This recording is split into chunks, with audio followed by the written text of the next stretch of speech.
And now, broadcasting live from our near-Earth hub studio, we bring you this NBN Special Report.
All right. Hello, everyone. It is episode 8 of Measured Response. It is our ban list episode.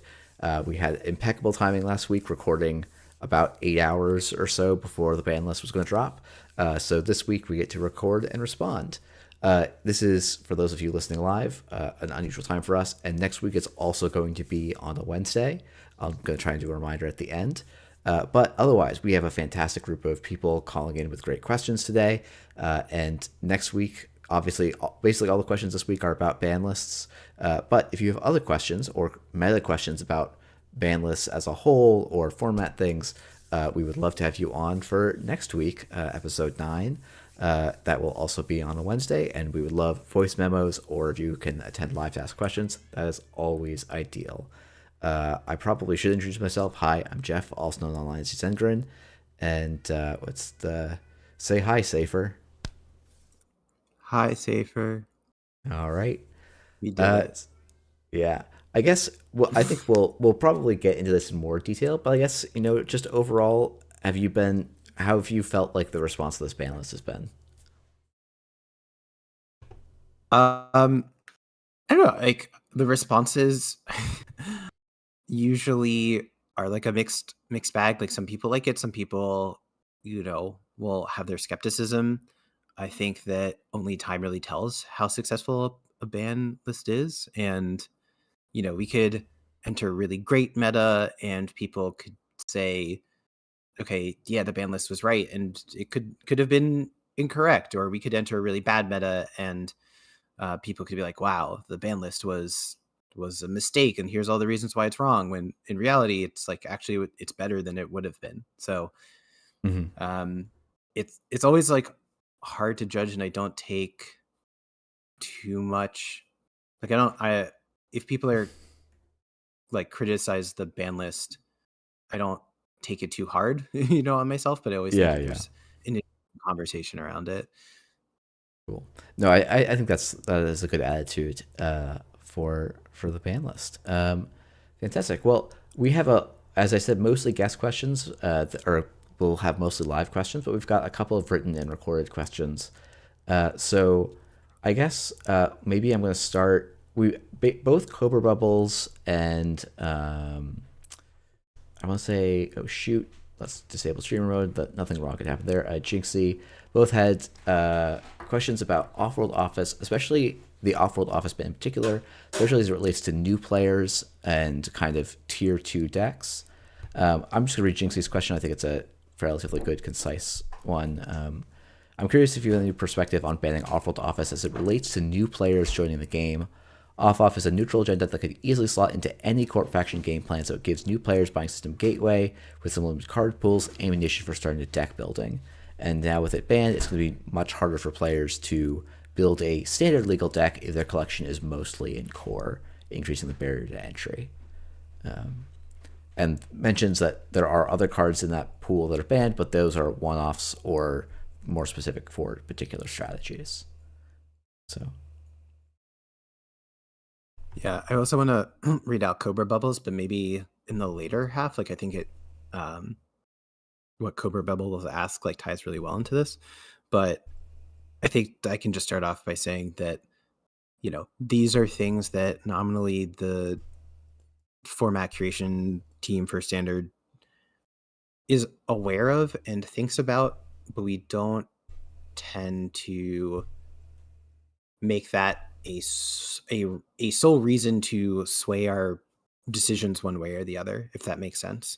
I think off in particular is something that people should be mindful of, and core cards are something that we should just generally be mindful of.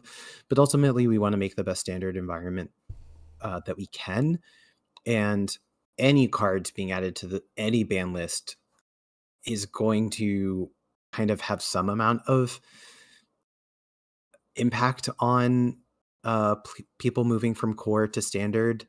And honestly, in some ways, it's almost better that a card that they're used to is banned because it encourages people to think differently and approach things in different ways that they're not used to. And that's probably what they will actually need to do when like coming into Standard directly from like core. And I think there's a good reason why Startup is a format that is potentially worth jumping into from transitioning from core.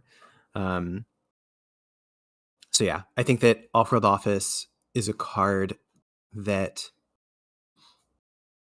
has kind of like pushed the design boundaries of the game in a way that we just haven't liked when looking back on it. And I think, System Gateway has been out for how many years has it been, Jeff? 4? Oh goodness, was it 21? So 5 2020. years. Yeah, 21 yeah, or yeah. I think 22? you're right. I think it was 2021. I think so. I think So, it was. like- Yeah, but now I'm gonna Yeah. just check. But Like 5 years, and across all of these different metas and rotation, like we just have a much better understanding of like what the impact of kind of some of these core cards are. And honestly, it's probably more and more likely that some of the core cards that create these dynamics will go on or come off the ban list because we just have a better foundation for them now, and they were made under like a different context. So yeah, I think that's fair. What was it? I had a snarky repartee, but now I can't remember it because I've lost track a little bit. So apologies. was it about Startup? Because it's usually about Startup for you. No. I've I'm much more at peace with us thinking about Startup as a format and just letting it be its thing. I think we even had a question about this a while ago, and I've cooled on. My hatred for Startup has basically evaporated at this point. So, I guess should we hit on the second part of Cobra Bubbles thoughts that you want to kind of elaborate more on, and if my thought comes back to me, I'll pop in on it. But Okay. Sure. Yeah, I can just jump to Cobra Bubbles thing. I had it, and then there you go. So Cobra Bubbles said that, Off-World Office has a pivotal role in the gateway teaching decks, and as a frequent teacher of the game, they see many new players already experience quite a bit of friction in moving from the core set experience to the startup or standard. Is this something that SPT considers when discussing system gateway cards? I'm realizing that I answered that question. That's all right. I was like, yeah, I'll just talk about off-world generally, and then I'll answer this question. And then inevitably, my brain was already here, so I answered this question. Yeah, of course. Yeah, I guess I don't know. I think it's. Oh, actually, okay. I do remember what my actual question was, which is kind of like the off-world office ban, and like I'm not going to say that like, oh, you guys were like, to me, it wasn't a pivotal part of the Flood PD deck. Like I think there was versions of that deck that didn't even run off-world office. And so off-world office kind of strikes me as like, oh, this is a design mistake, maybe, design style of ban. Like, oh yeah, this card has kind of gotten away with being overcurved for a long time. I feel like often when we see those bans from SPT in the past, they've tended to be timed with set releases, like the Hoshiko ban and Sable ban with Vantage Point. So I guess I'm kind of like, do you feel like the off-world is I'm miscategorizing things, and off-world is kind of closer to the maybe like I guess DreamNet's well before your time. So maybe like the info bounty ban, where it's like, oh, this is actually just trying to hit a percentage of a deck, and it could come off later on as circumstances changes. Or does it feel a bit more like, oh, normally we would do this with a set release. It's kind of a foundational, like, corners. Like, we think this is not the right foundation for the game to be on. And I recognize that, like, your opinion on that could change. Obviously, it's not going to be set in stone. I'm just kind of curious to hear where you are right now. Yeah, I mean, I think that Off-World Office could totally come off in the future. I think that this was kind of the perfect storm of things, as having the conversations that I have with design, with the rest of the development team, with the rest of the format curation team. I have a lot of these conversations, and I just am able to pick up on trends. And over the years, people will bemoan or talk about like regrets around Off-World Office, or like the things that it does that they don't like. So it's not that it was a design driven ban, so to speak. It's not something that, multiple teams came together and then decided on something like it was for Cleaver, and usually how things happen for like set release bans.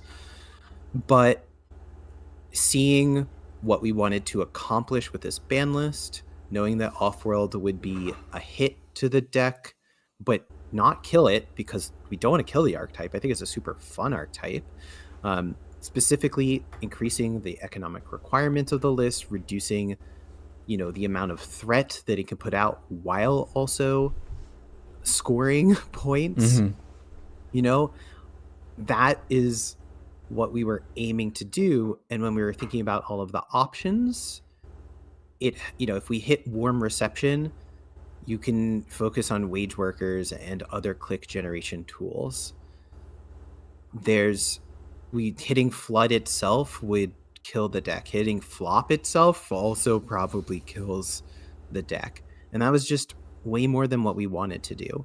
So I saw this kind of opportunity where no one is going to be sad in design or development that Off-World Office is banned temporarily or longer or indefinitely. And so that meant us as, a team, we were like, we're comfortable banning this card without having a broader conversation because of all the impacts it is, because we know that people aren't necessarily happy with it.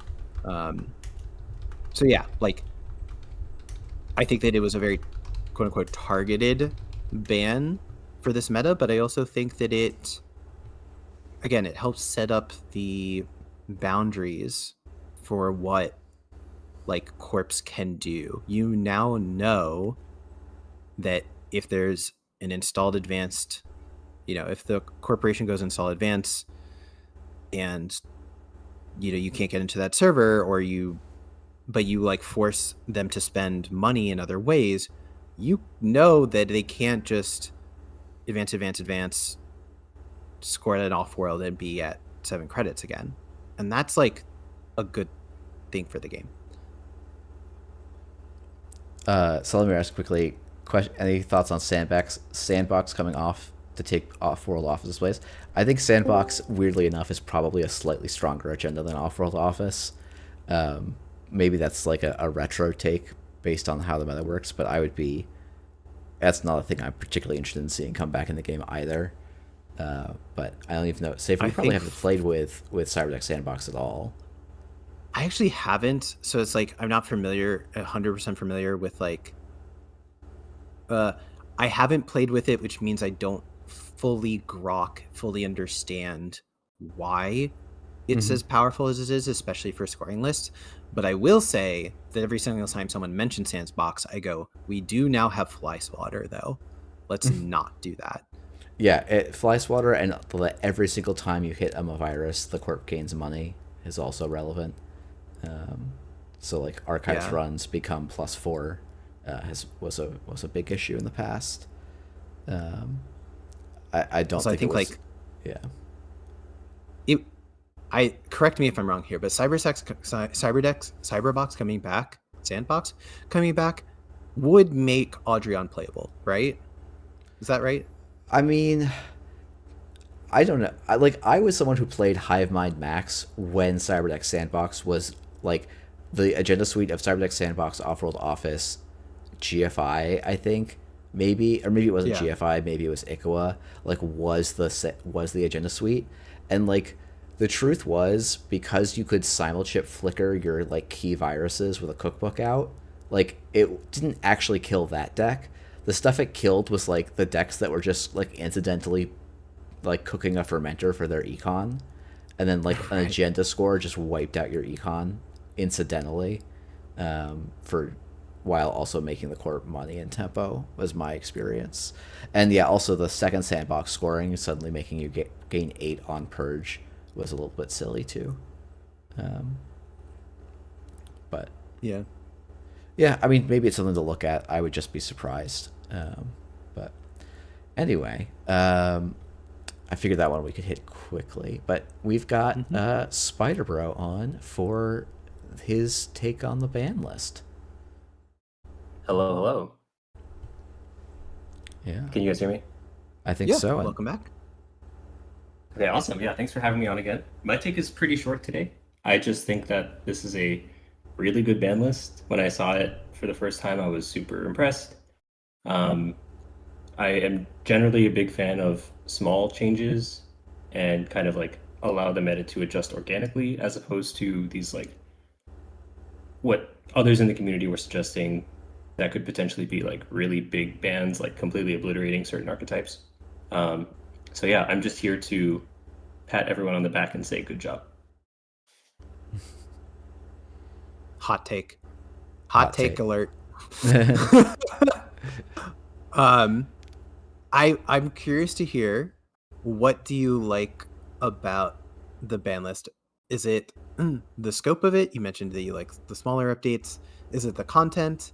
Is there anything that you thought was a missed opportunity? Yeah, I mean, content aside, I think the timing justification made a lot of sense. I know y'all talked about this last week and in the article as well. But it definitely makes sense to have this like longer period, or rather, I guess, yeah, a longer period with more changes, as opposed to kind of like panic changing stuff before Continentals and Worlds. So that was a big appeal for me. In terms of the actual changes, yeah, I mean, I don't think anything completely obliterated a specific archetype or deck that seemed to be a meta presence, and instead these like light nerfs were really, really nice. I also think that like I kind of always admire SPT for what I'll say like creativity almost. Like everyone's calling for Devil Charm or Crew or Praxis to go. But hitting Ashen, I think, is actually like, to me feels like, and again, I might eat my words in a couple weeks, but to me feels like a very good like point of being able to cut down on Seb's power a bit. Yeah, And then it's also I called extract, so it's interesting because, like, to me, I looked at this ban list and I'm like, I feel so like I've seen reactions that are as strong as Seb, Ob, and Seb and Ob. I've heard people say like, "Oh no, these two decks are dead," and so I mean, I think we'll have to see actual tournaments to bear that out. I guess it's a mark in favor along that line of like, oh, it's an interesting ban list where people are going to disagree on those things, and there is a little bit of a let's wait and see if that's true.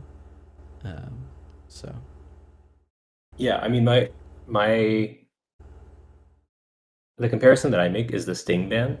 I remember during Ayuko's like big era of dominance, people were thinking like ban the egg outright, ban FUT, ban like Moonpool, ban cohort. But banning Sting in that case to me felt like a similar thing where it's still very playable as an archetype. Its weaknesses and strengths are just a bit more pronounced. And it's not going to win every single game because of sheer like raw deck power kind of thing. Yeah, we don't have to go on too much about it because I'm sure other people have more interesting takes. But yeah, this is my I'm here to some sycophancy. fantastic. Nice. All right. So there is, actually, there is something here I think that I can talk a little bit to, which is you mentioned that, you had thought of like buffer drive as the ban, or like other people had talked about like buffer drive as ban, or people will talk about like devil charm or something like that.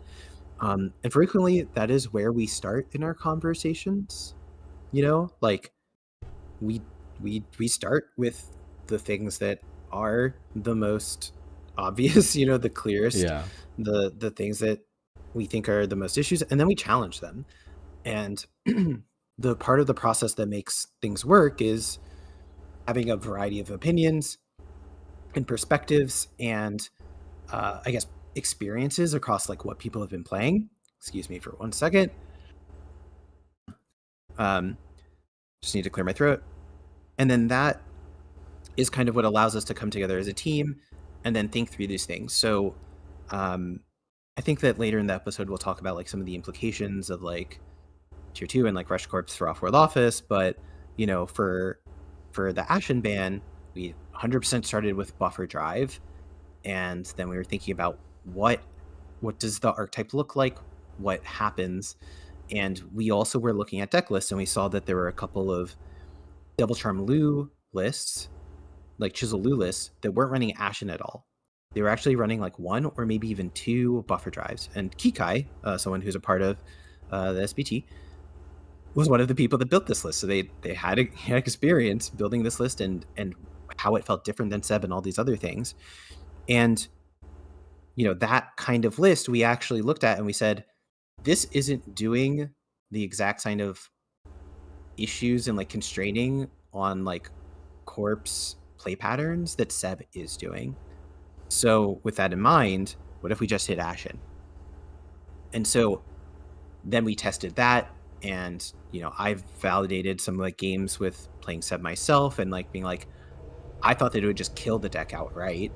And then I played a couple games. I was like, oh, like I'm way more careful with my resources, and I'm thinking really heavily like about how to use all of my pieces, knowing that I can't Ashen.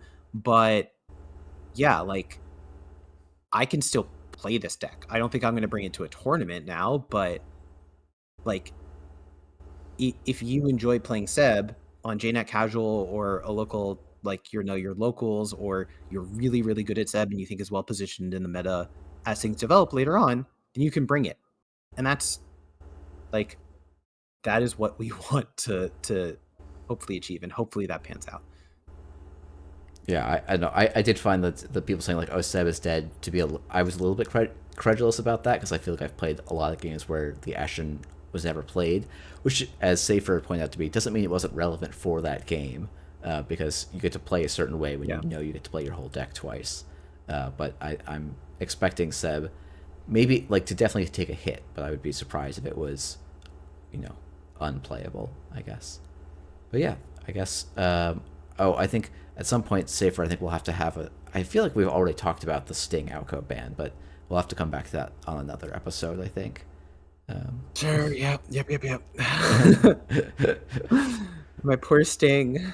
I miss you, Anyway, bud. yeah, I do think the Sting ban did achieve the goals. It did. But, It did. anyways, thank you, Spider Doesn't mean Bro. I'm not satisfied. I think we will grab the next guest. So, All right. Thanks all. Thanks for coming on. fantastic. All right. Pentagon, come say hello, and we'd love to hear your question for us. Oh, okay, we're getting audio trouble. Just a second. But yeah, I guess we will hopefully he'll join us. Okay, we're gonna switch devices. Let's see. I'll wait for him to get that sorted. Yep, we And, just want to vamp a little bit, but yeah, I don't know. Hey guys, can you hear me okay? Yeah, Yeah. you're a little, but you're good enough. I'm on right now, so that's probably what you're hearing. Okay, cool. Cool. Well, you want me to just get right into it then? Yeah, that'd be great. Okay, cool. So I had originally sent this as a voice memo, but fortunately I can make it live here. But this is something I was wondering. This is going to be a little bit about this ban list, I guess, but maybe a little bit more just about the SBT process, which is, and I'll preface this with, I was in the Let It Ride camp, I think, for the ban list. By the way, I totally agree with the reasoning for wanting to do a ban list in the first place. But also, I think if you had left it up to me, I might have left it alone, just because it didn't seem to me that the decks were overperforming to the extent where it was, a toxic or a too narrow format. But I guess, where I'm going with that is, and maybe this is a fabricated memory, or maybe this was just how it was in the Drago boat era, but I feel like there was a period of time where the SBT took more of a stance of, we're not going to touch things unless it's really bad or it's a 2-deck format and there's no innovation going on. And I don't, I'm reading the tea leaves a little bit here, but that didn't seem like it was necessarily the case with 7 Ob. But my question really is, like, how does SBT think of their role more as a, stopgap emergency? We're only going to take action if it's dire, versus engaging in, we'll call it like format curation and making sure the meta is good for some definition of good. Yeah, I mean, I think definitely a big part of this is that we talked about, it's like, oh yeah, there's scheduling constraints and so wanting to shape the meta. I think there's, having thought about it more, I think there's some valid critiques of that, and why, like, I actually think Let It Ride probably gives some info. But I guess I just wanted to jump in for 5 seconds to let Safer organize some thoughts. I think your original voice memo, I'm trying to remember if there was another aspect of the question in the original voice memo, but I think this is a good enough thing for us to start talking about. Yeah, I mean, this is kind of the heart of it, right? It's like, how does Yeah. SBT see its role in shaping the meta if it's more than just there are toxic decks or too good decks, Yeah. Oh yeah, I think there was an aspect where you were asking about, like, oh, what defines like a good meta. But yeah, exactly. But I think honestly, the first question you asked is probably the right place to start.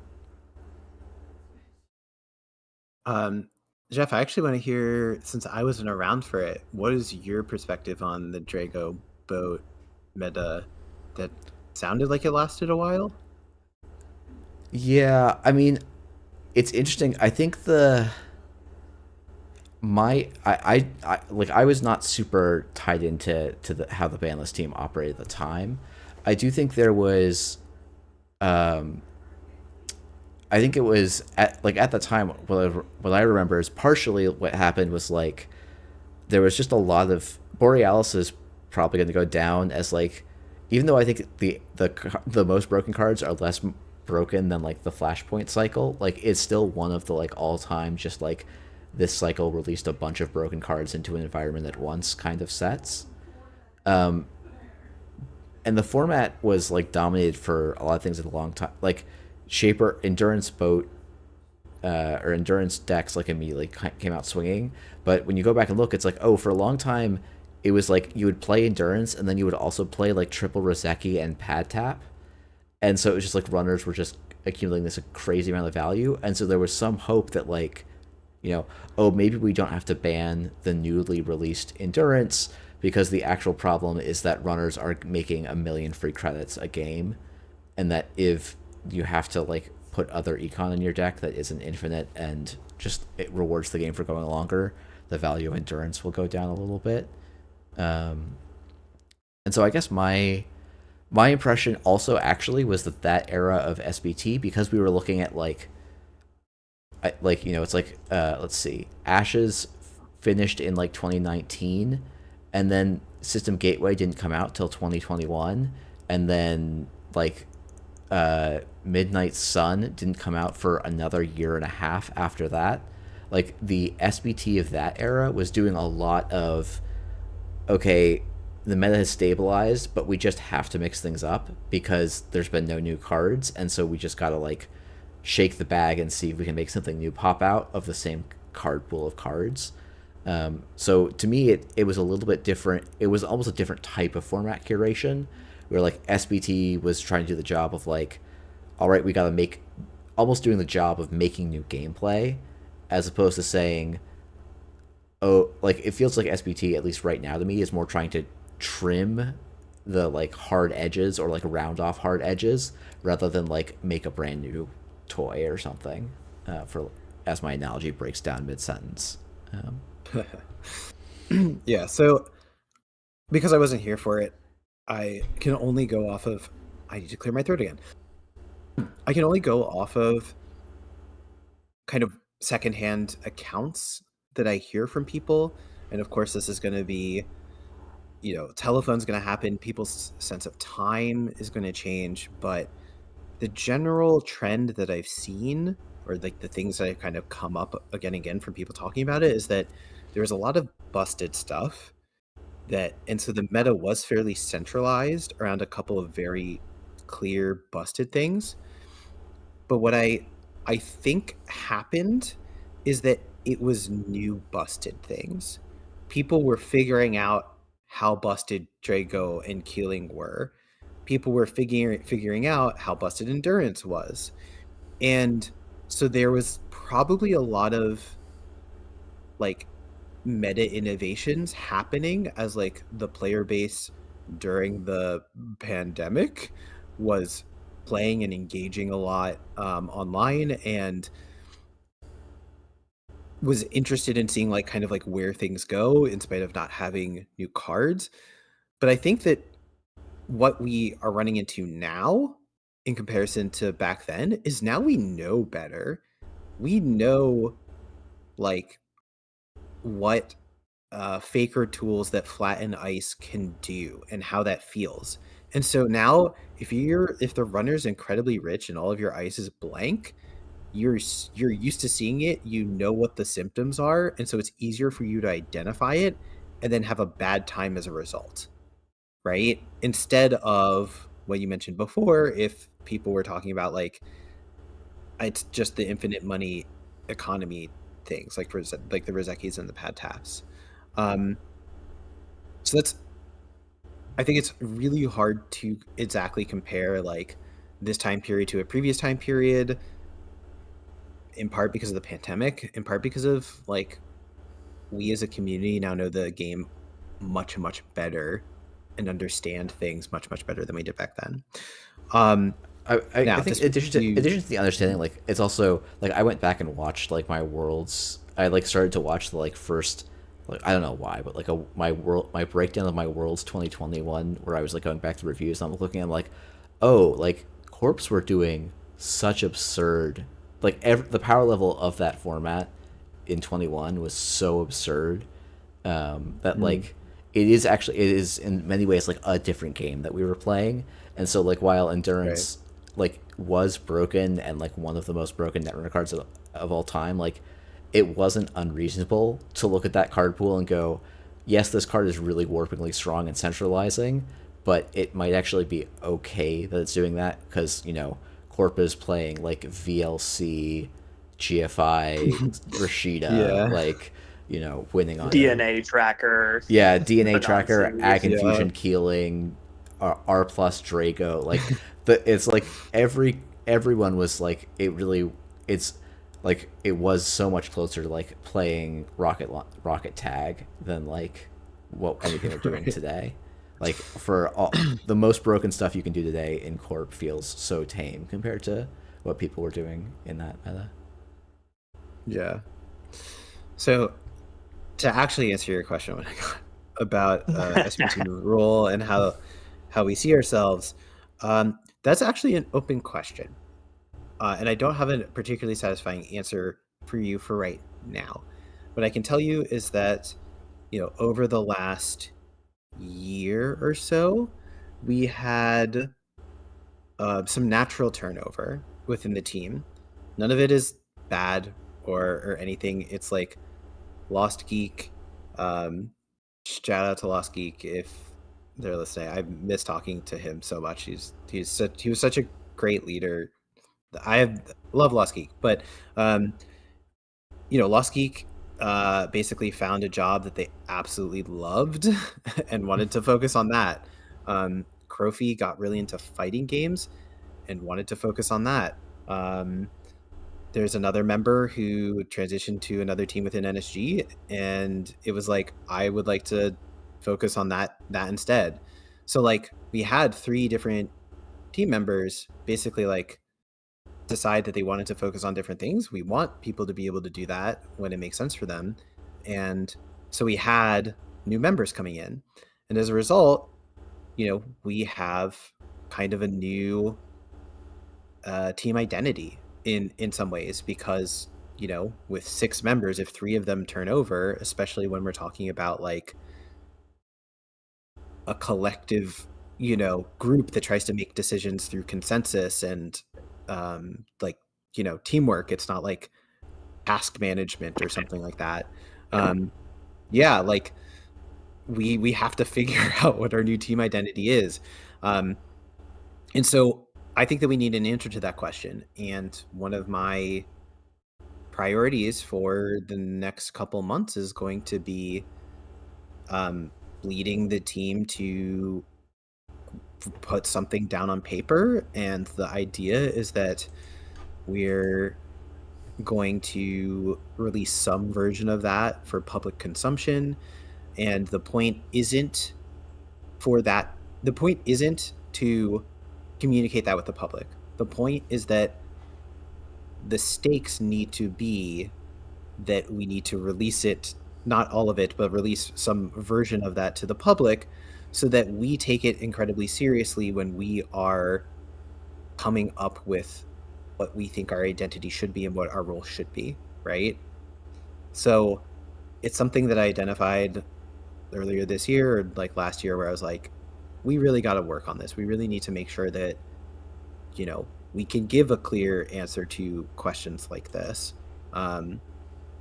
Again, not for the sake of answering the question, but because like, even if I choose not to answer this question, right? Like I should be able to know confidently what the answer to it is. Yeah, no, I mean I appreciate, that's a really thoughtful response, honestly. I definitely am encouraged hearing that. I'm glad that you guys are finding what your ethos is and feel confident that that's something you'll share with everyone playing the format. Fantastic. Yeah. Well, thank you.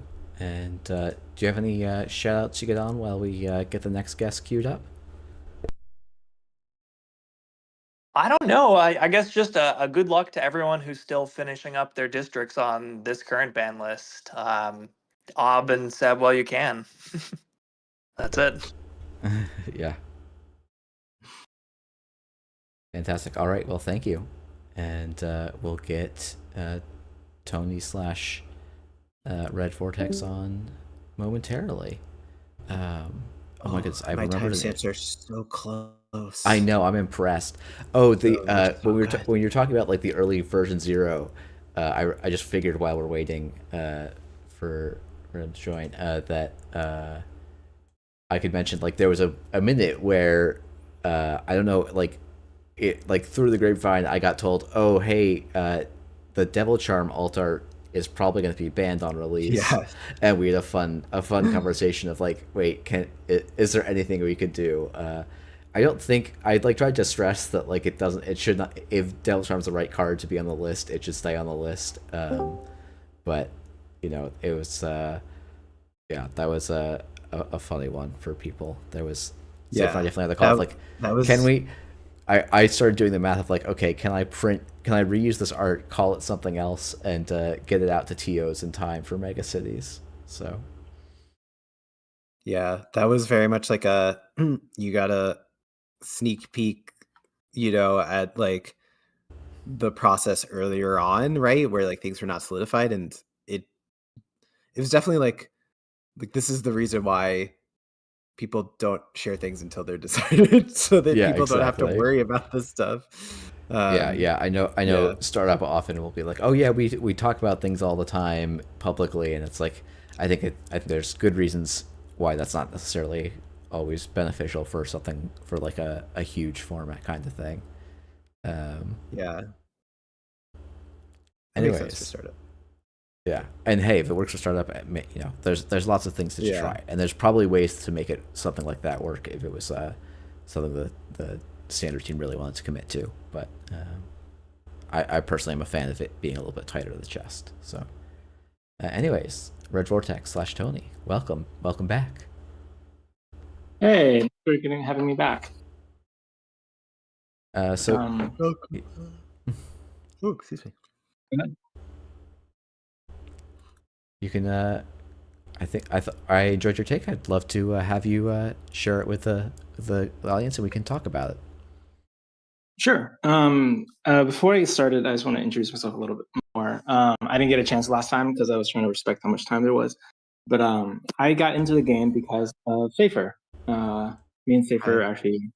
Hey, yeah. I was expecting you to introduce me instead of I introduce myself. I don't know how hosts work. Look, I'm just a spectator here. I'm joking. Tony and I are good friends. And Tony's also a game designer as well.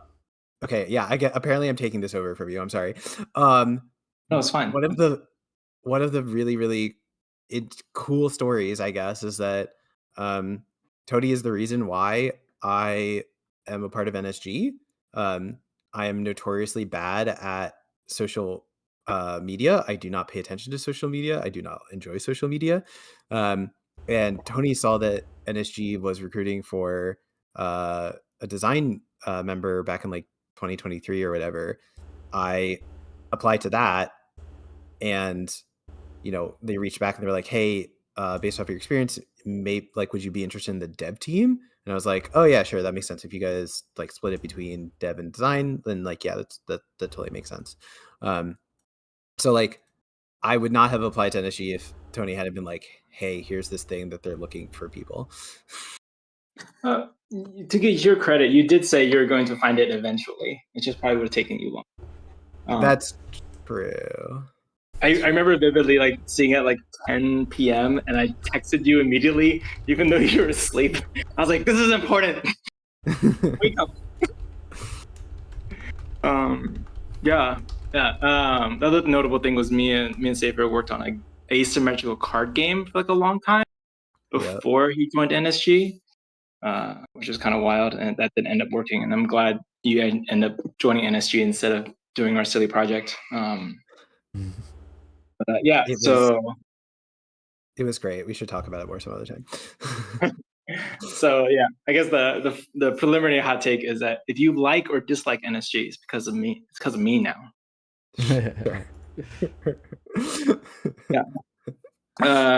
Yeah. So my actual hot take is that with the off ban, I think there's a big nerf to Rush Corps, and we are going to move to not a slower game on average. Even though there's aren't that many Rush Corps out, people won't be teching for it as much, and so we'll be expecting longer longer games, and the meta will adjust accordingly. Which I'm not sure if that's the intended purpose, but I think that might be a secondary effect, a knock-on effect.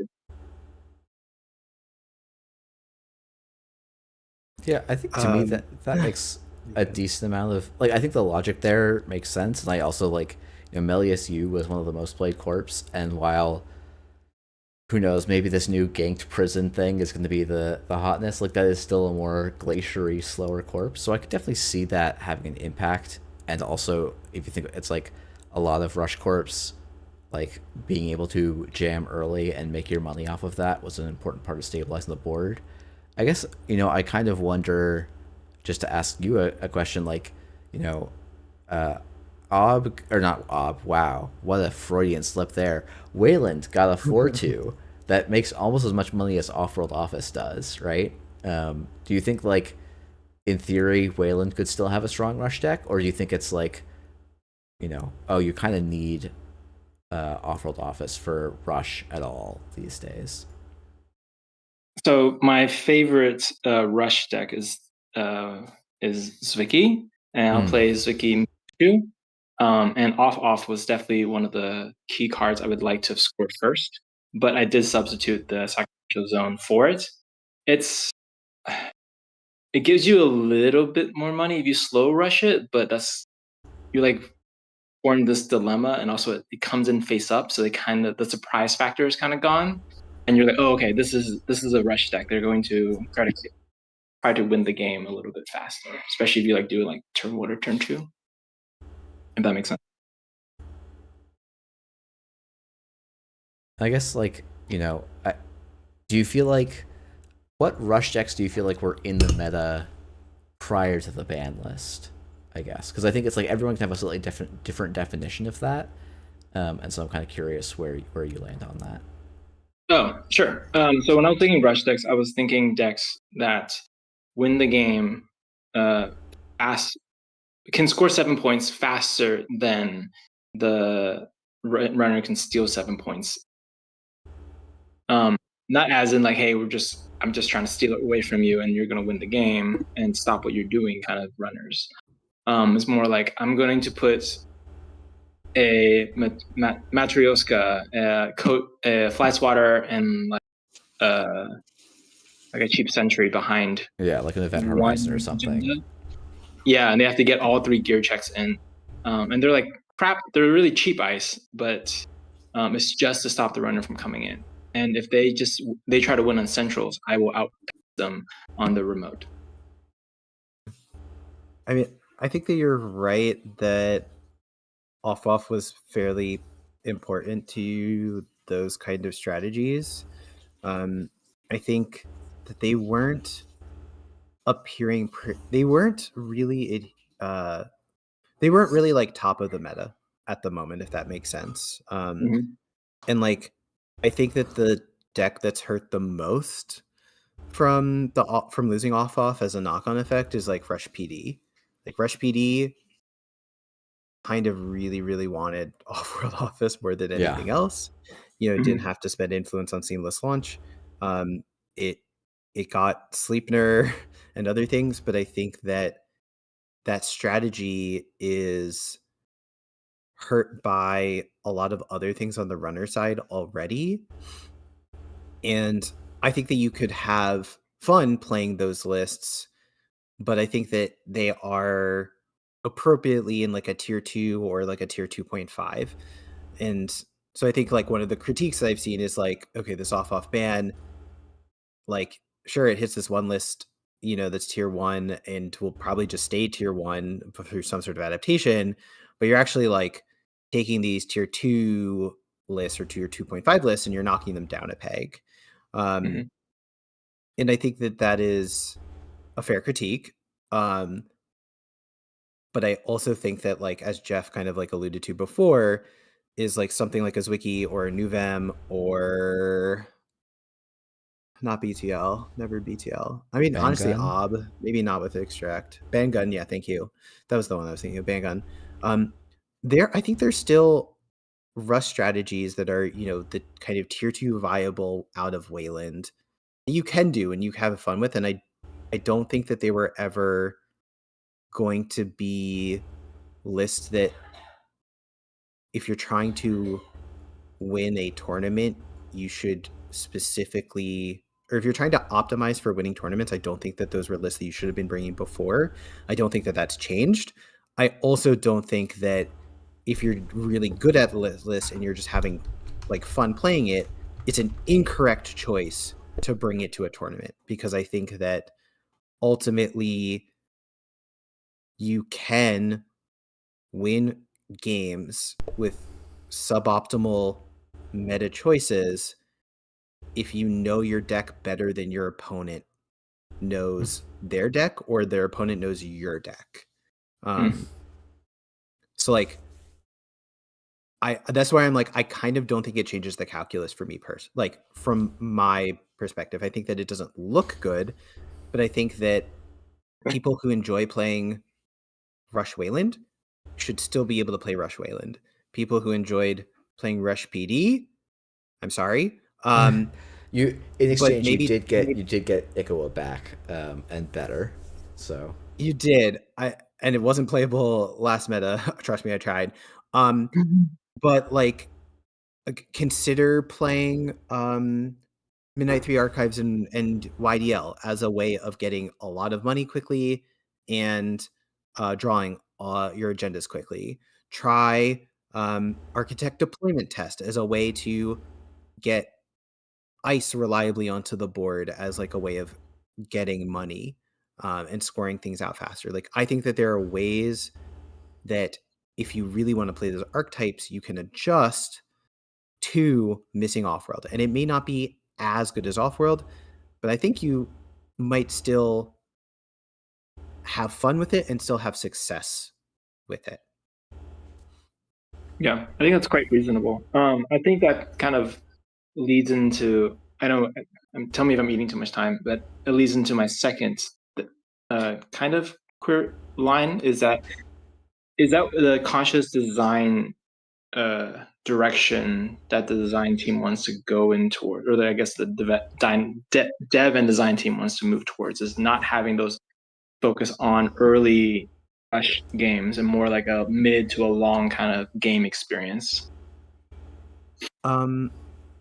I think that I am a big fan of Rush. I think that Rush should be a viable archetype in the game. I think the game is better when some sort of Rush is around. I think it's sad that you can't necessarily play Rush PD particularly reliably at the moment.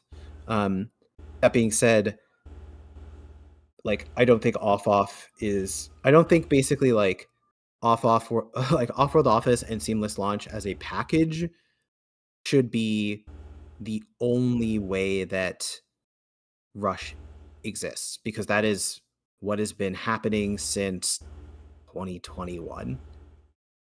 yeah, I mean, I think this goes back a little bit to my like, why Offworld feels almost more like a design level ban than like a response to the existing meta, because like I do think it's that combo is like too shaping of how Rush has been defined, and that's sort of like, I would expect it to be like, we're banning Offworld Office on the set release, but we're giving HB and NBN, Wayland actually did get like a Rush tool, right? Like, we're giving these other corps like alternatives to this Rush tool that we're taking away, and I think might be part of why it feels a little bit unusual in this ban list. But I understand that. Yeah, I'm looking forward to what design will put out, like alternative Rush strategies. I'd be really interested in seeing how that pans out.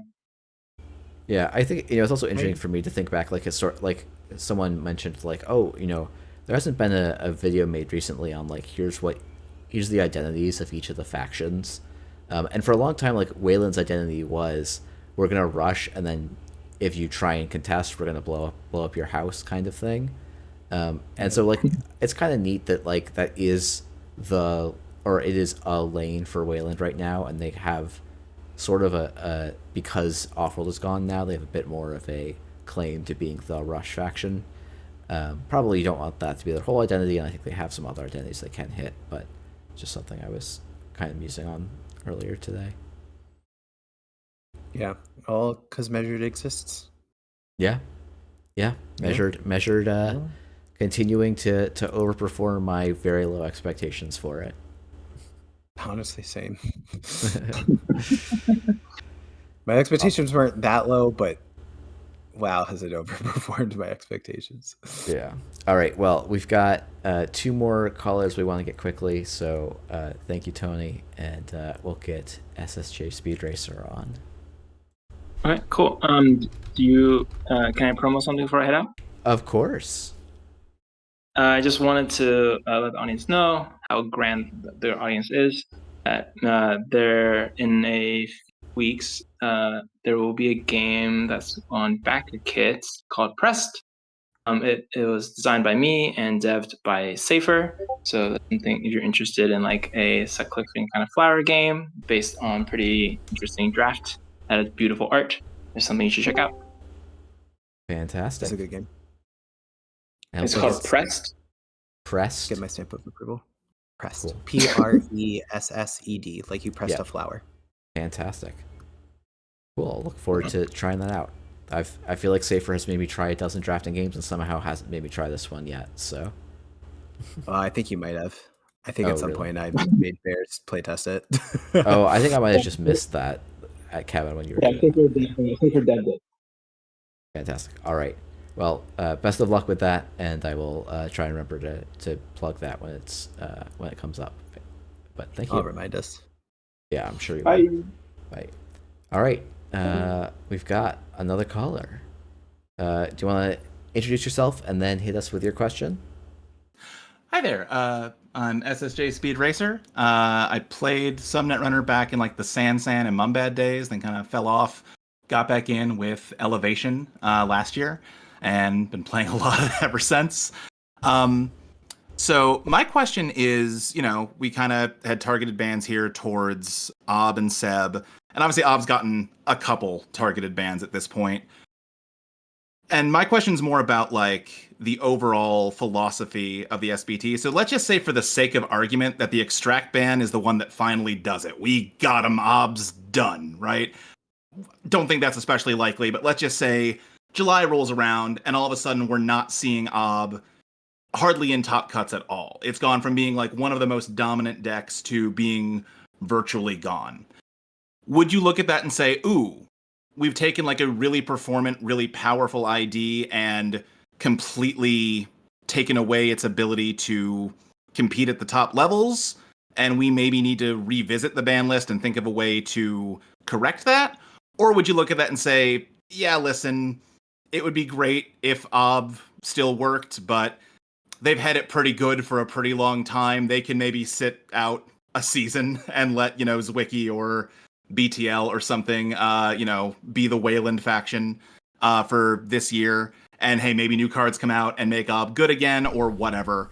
And would that same logic apply to, say, if the same thing happened with Seb, who has not been, a dominant force for years and years, but just kind of recently rose to like being a really top level runner ID.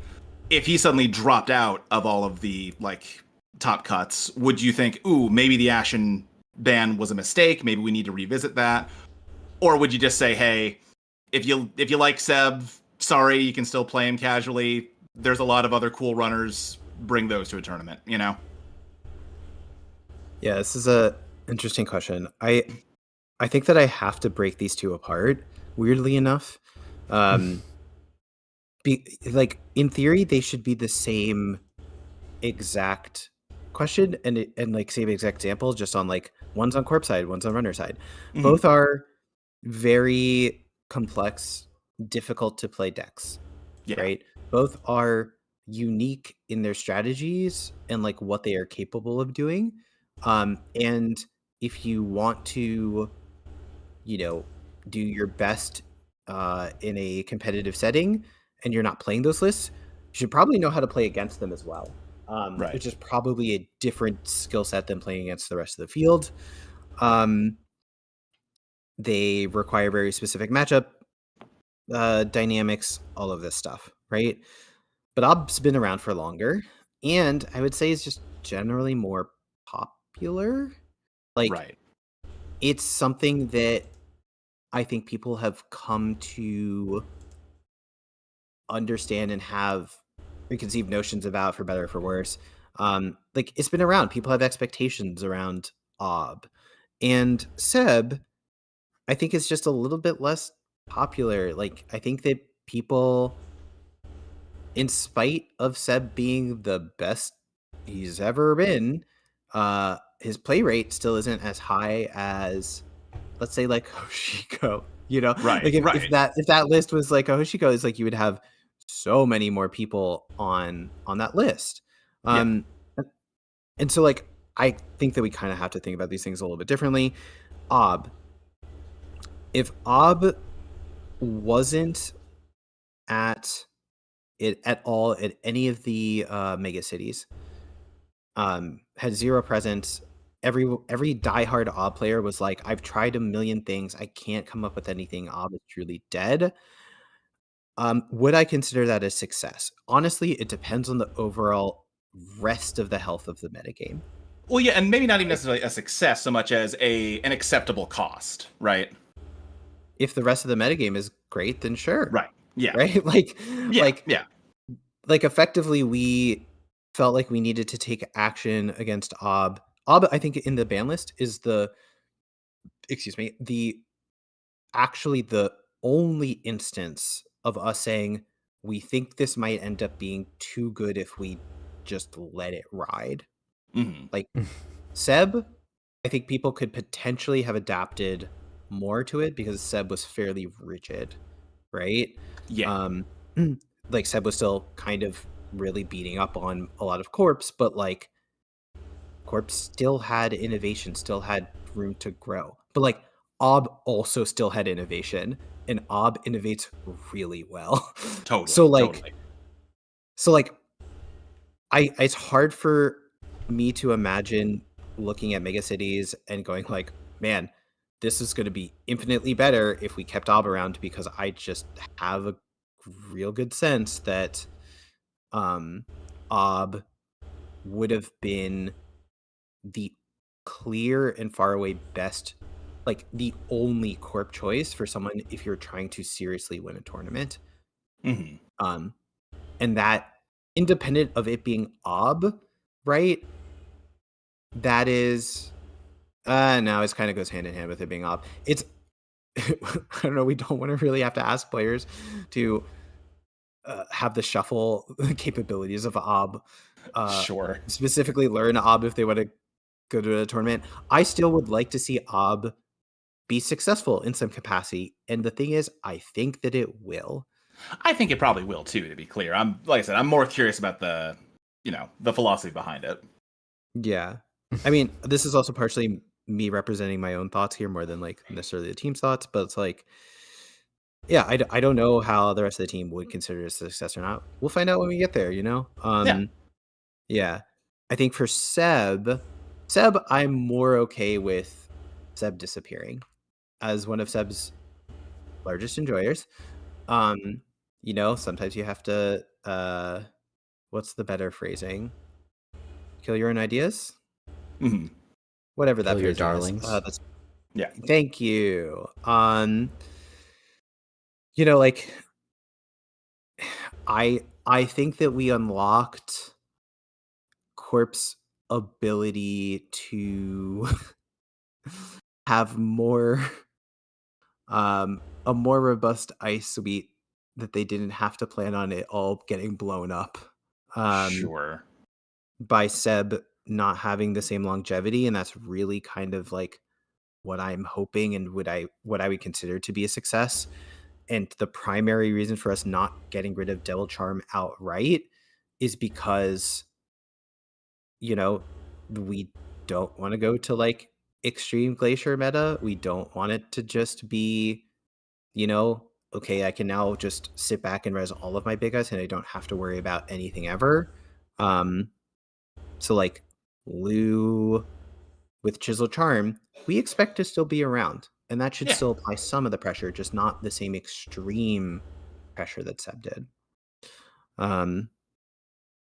So yeah, I think that if we don't see Ob or Sebs regularly in Top Cut, I'd be surprised if we regularly saw Obs and Sebs in Top Cut especially in the first half of the season.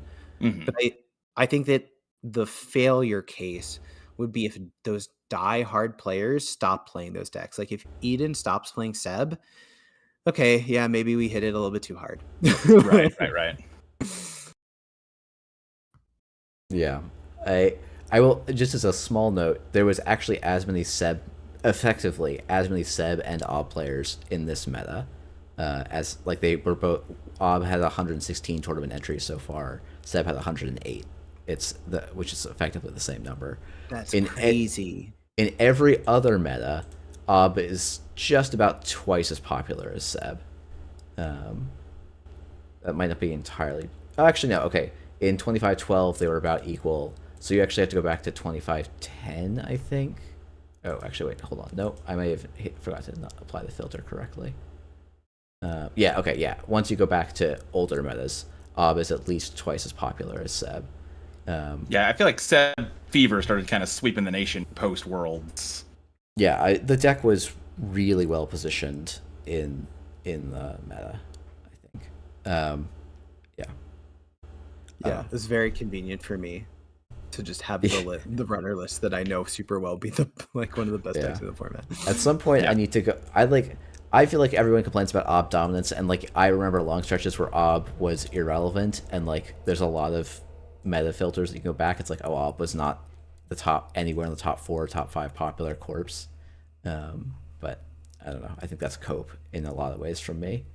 So I mean, is Seb in the top most popular runners right now? Like, even though people think it's the best? Even though it's the best, yeah, I don't think so. Right, Seb so that's like... Yeah, Seb is the 4th most Seb popular Ob runner effect. right now.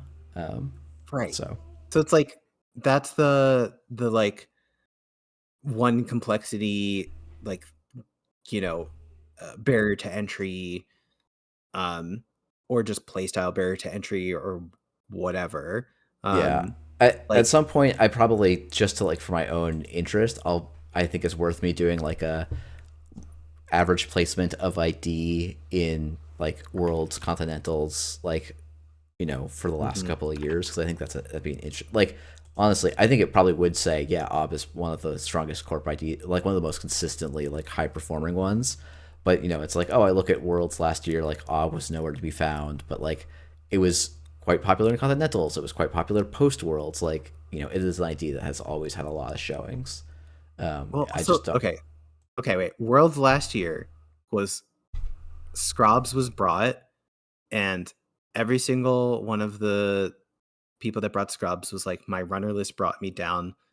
The corp list is cracked. And then that's what happened post Worlds, right? Like, it could have easily been the breakout deck of Worlds, and it could have won Worlds, and we would all be like, Ob was cracked the entire time, right? It's like the nature of asymmetric card games. Yeah.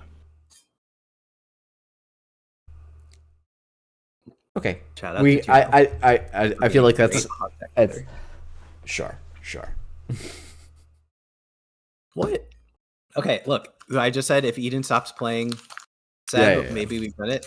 If Tuno can't break Ob again, then I'm like, wow, yeah, Extract was really the thing. I mean, well, anyway, yeah, I think Ob is pretty dead. And like I've been at the same time, like, can Tuno win an event with it? Probably. Like, that wouldn't shock me.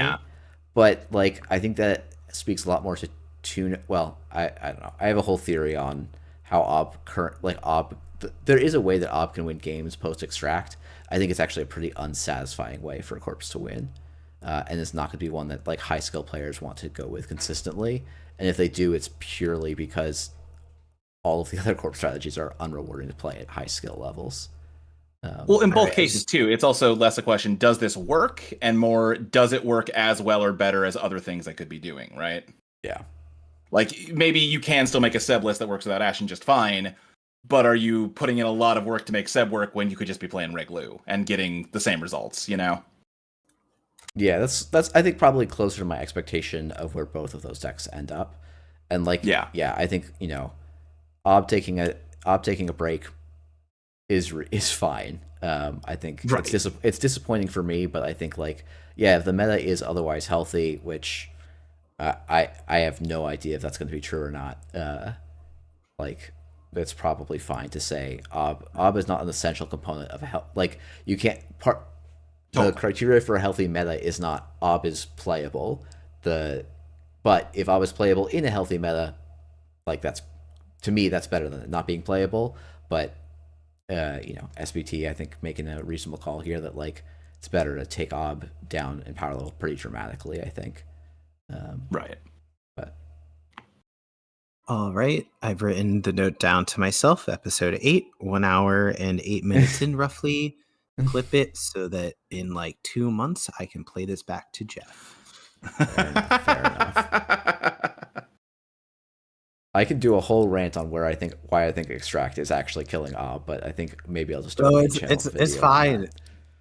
It's fine. I mean, look, we could do it as a take at some point, Yeah. right? At some point, Yeah. for sure. Okay. I Yeah, think we got one more, right? yeah, we do. So We thanks. should wrap. Yeah, Thank you Yeah, for coming absolutely. on. Totally. Yeah, Enjoyed your commentary. Thanks for having me. yeah. Any shout outs you want to give before we hit the last Yeah, call? real quick. Hey, if you like listening to things, check out my podcast, Eidolon Playtest. It's an actual play show where we play the RPG that I've designed. It's got nothing to do with Netrunner, but it's a pretty good show. You should give it a listen. Fantastic. Nice. Send me a link after, and I can throw it in the show notes. Oh yeah, we'll do. Cool. All right, now I have to remember how the heck I do audio so that Safer can hear it and the show can hear it. I think it should be this one. And here's our last. Hopefully, here's our last caller. Here's some music. Hey guys, first time caller, long time listener. I feel like my take is that this ban list is Music really has gone just away. kind of banning players. Oh, nope, something is going wrong. Hold on. Apologies, everyone. That's cool. So while you get that loaded up, Cephalopod in the chat has been making me laugh for most of the show, and I just wanted to say that it's very rude. It's very distracting. It's making me laugh. I also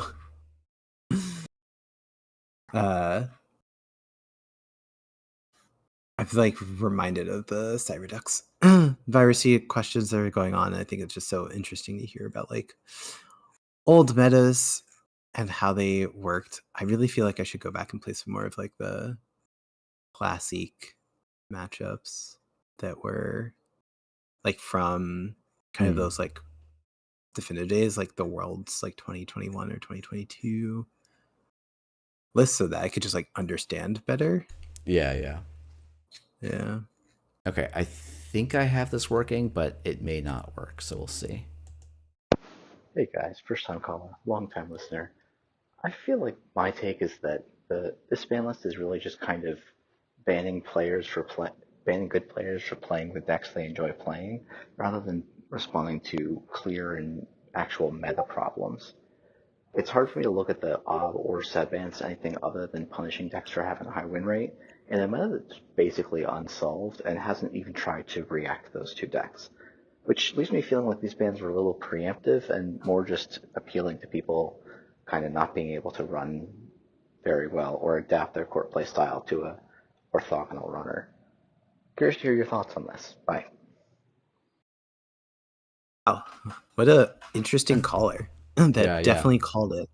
Definitely called in and sounding very intelligent, if I do say so myself, and not at all like he was doing that in the hallway right before work, in the middle of work. So Yeah, totally. Okay, so first off, the meme take for this is, well, if you're concerned about targeting good players and targeting good players' decks, they're just good players. It doesn't matter what decks they're on. They'll just go play the next best thing. Why do we care? yeah. That's my meme. That's my meme. No, I think that response. I think that's actually a pretty good response, honestly. I think the less meme response is like, yeah, you have the timeline stuff. right? Yeah. And I think the most important thing is that like it creates a more stable point for us to then make a decision off of in like 3 months or whatever it's going to be. Um, I Yeah. just kind of think that like if Ob was continued to be at the same like level of play rate and continue to get refined, we would have almost zero insights into what the next tier down from Ob is. And like if it, let's say it didn't need to be addressed, okay, well then it's just going to be an Ob season, and if you don't play Ob, good luck. And then I if mean, Ob was like so good that it didn't I need to be think that's a addressed, little. then I mean, okay, yeah. I want to push back on that a little bit, as a little bit like, okay, if you go and look at like corp win rates, yeah, Ob is like the highest win rate of corps that have played 400 games, but it's not like Mhm. Alco, PD, you know, there's like Epiphany, Nebula, Melius U, Elliot. Like there are plenty of corp decks that are winning quite a lot right now. And so being like, Yeah. oh man, Ob is such an extreme outlier among that set of decks feels a little bit like, I don't Well, know. you know Like, that I don't pay attention to win. Well, I should say I don't pay attention. You know that I don't put that much weight in win rate data, right? so Not above lived experience, I guess right? the thing that and the thing in my take was that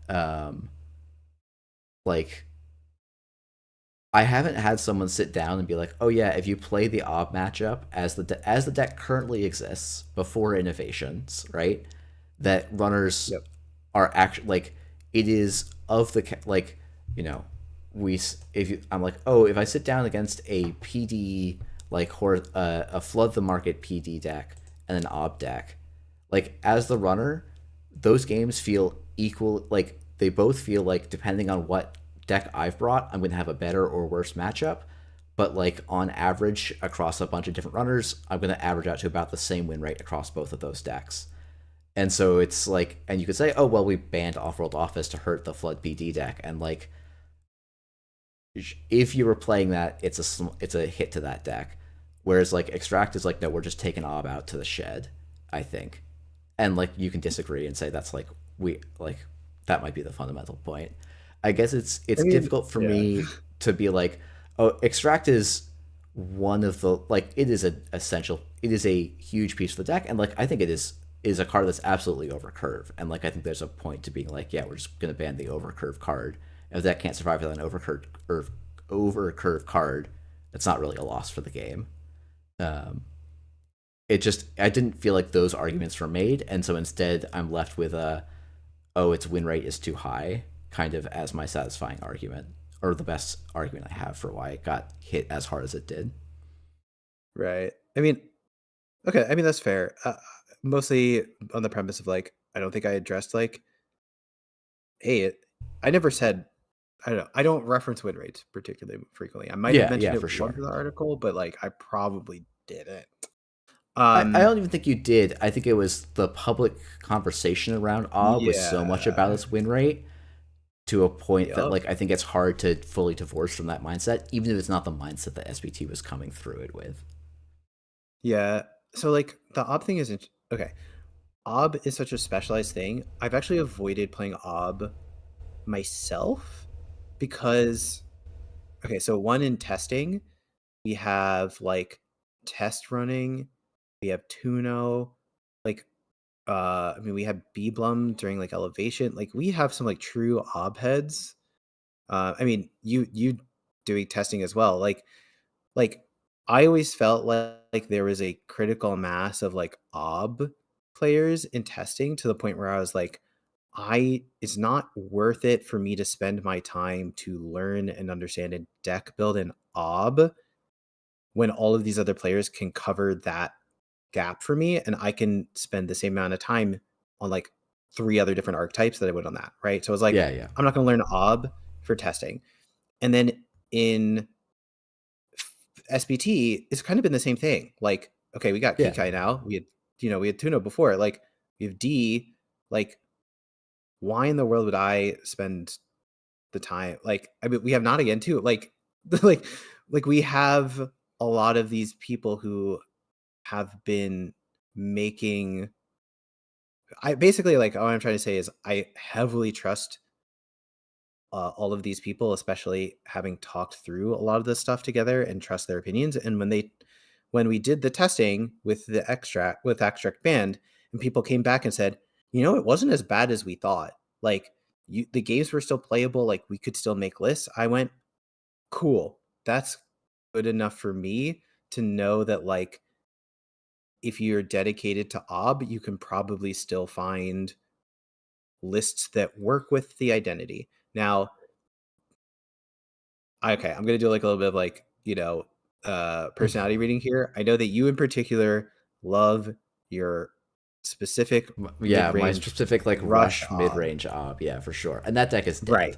And that deck probably is dead without extract, because kind of like the whole off-world office seamless conversation, right? Like you needed that injection of credits to go underneath like the runner, right? And res all the different things. But like, I don't know. I wasn't trying to, from my perspective, it's like, I don't need to specifically try to preserve this one archetype, right? We want to try to preserve like all of the, like, not lush, the extensive like deck building opportunities and incredibly rich, like, I don't know. Ob is such a cool identity. I love Ob. Like Ob is so cool for the game. Like, I want to see Ob around for as long as possible. But there were other things that were talked about. I don't know if we brought up AZF ever in the article. I don't think we did. But like, AZF was like a thing that we talked about, or SF. Like, I just don't know what else you really do to hit Ob, and like the extract one was like a nice little. No, like it cleanly hits Ob. It cleanly hits like, I do not like Nuvem start with your turn with like one credit measured. Do not like. Yeah. No, I think that's fair. I do think there's a little bit that I'm always going to be salty about a ban list that takes away a deck I was playing that like I think fundamentally wasn't doing stuff that's like, completely criminal in terms of its power level. But like, of course I'm going to think that when I'm playing a deck and doing well with it, right? So there's like stuff with that. Well, if it makes you feel any better, if you remember what I was playing this season, I was playing Seb, and specifically Off-World Office, PD Flood. I specifically banned the things that I was playing. I do. There is a part of me. Okay, I guess I might say like, the I know you're not a big data person, but like I'm curious, like a lot. Did you feel like I guess maybe not the data question. Who do you feel like was leading the 2603 meta? Was it Corpse or Runners, in your opinion? In my experience, I felt like it was Runners more than Corpse, but I felt like Flood PD, Ob, and Milius U to like a lesser extent were actually maybe the true quote unquote leads of the format, if that makes sense. So it's like it like bounced back and forth, where like here are these like best corp lists that runners have to account for, then like here's all of the runner lists, right, accounting for those things. And now if you're playing any other list, you have to now be reacting to whatever those runners are doing, and that's not necessarily an unhealthy meta for what it's worth. I just like, I think the whole like Tungsten Taylor, Devil Charm, Crew, Chisel thing is like, I don't know. Buzzsaw is like, I'm kind of like becoming, I kind of hate Buzzsaw. We're adding Buzzsaw to my list of hated cards because of Tungsten Taylor. Like, I think when you're really good at running, I think that runners are probably still feel fairly advantaged at the moment, but I think that there's still a lot of room for Corpse to explore and innovate on things. And I think that it's very possible that we get to a Corp-led metagame. Yeah, I guess my sense of the 2603 meta was like, it was a knowledge check on the runner, and you had to know all of these different archetypes and understand their win conditions. But if you did that and played any of 5 different decks, you were probably favored to win. Not saying you would win, but you were favored to win. But if you didn't, the corps were able to steamroll you in a big way. And to be generous, and I think part of why OB attracted so much discussion is it is the amount of lines you have to keep track of in against an OB are larger than any other corp. So I will give that as a some understanding.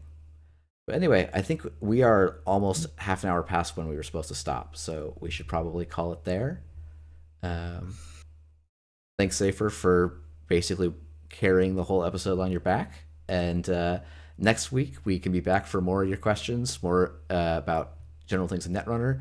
If you have, I don't know, I'd almost love to see people come in with like a here's my cool brew stuff, but yeah, that might be fun. Let's get some cool jank.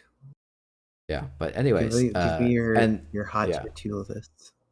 And there were some other questions about OP and other things that were in both this week's and some of last week's that I'd love to get to at some point. So if we didn't answer your question this week, unless I've DM'd you to say we're never answering this question, which I don't think I've done to anyone yet, I would still love if you had a question for us to bring it back, because they've all been good and fun to answer so far. So I think with that, thank you everyone, and have a good night.